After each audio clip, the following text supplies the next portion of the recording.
Welcome to the deep dive.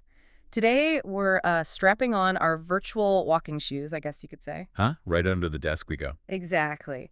We are looking at the REKA Walking Pad, the ones that promise to make your home office a bit more active. Yeah, they're popping up everywhere. Our mission today is really to cut through the marketing noise. We're using an honest test and verdict from the X-Guide YouTube channel as our main source here. Trying to figure out, is this thing actually, legit? Well, the appeal on paper is pretty obvious, isn't it? Super compact size, fits right under a desk, and it promises easy setup, moving more without a big, clunky machine taking over your room. That's the hook. It definitely seems appealing, but what about the setup itself? X-Guide mentioned straightforward setup. Was it really that simple? Like dealing with apps, power cables under there, is that a pain point? Seems like the straightforward claim holds up, mostly. Yeah. The unit itself is simple, doesn't hog space. Okay. And the specs, well, they list a 2.25 to 2.5 horsepower motor. Controls either by a little remote or an app. And crucially, it's FitShow compatible. So, it syncs with other fitness apps people might already be using. That's a plus for tracking data. Right, the data tracking is always a good feature. So what about the actual walking? How did it feel? The verdict was fine. For light activity while you're working. Fine, okay. Not amazing, but works. Exactly. It seems optimized for just keeping moving at a moderate pace. Answering emails, taking calls, that sort of thing. Not really for pushing your cardio. Makes sense for under a desk. Yeah, and apparently there were even some little frustrations noted, like the remote being tiny and easy to lose under the desk. Kind of highlights that late use feel. Okay, so the basic function is there. It lets you walk slowly while working. But here's where we found a bit of a contradiction looking at the wider marketing versus the specific reviews. Ah, yes. The speed issue. Exactly. Some re-aim marketing, or for similar models maybe, mentions speeds up to 12 kilometers per hour. That sounds like you could actually jog on it. It does sound like that.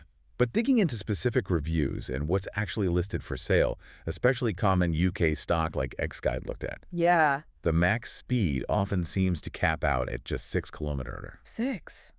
That's quite a drop. It's a huge difference. It basically defines it. This isn't a compact running treadmill. It's a dedicated walking pad.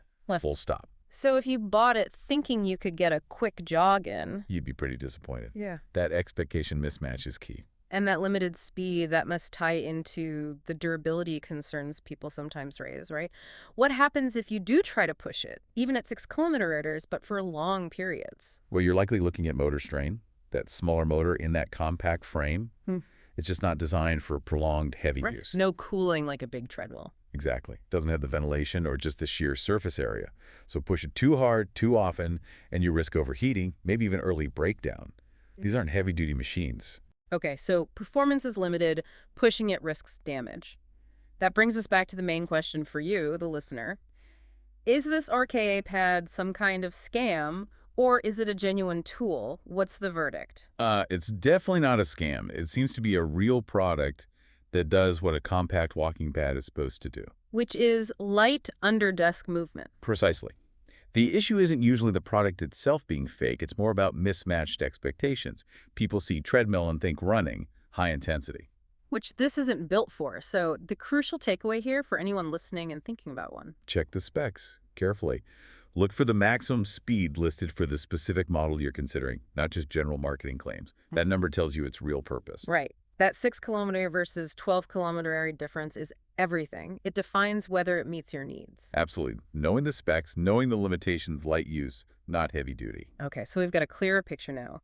Know the speed limit, know the intended use. But that brings up a final thought, something for you to consider. If the goal is, say, walking 4 hours every single day, are you actually saving money long-term with compact gear like this?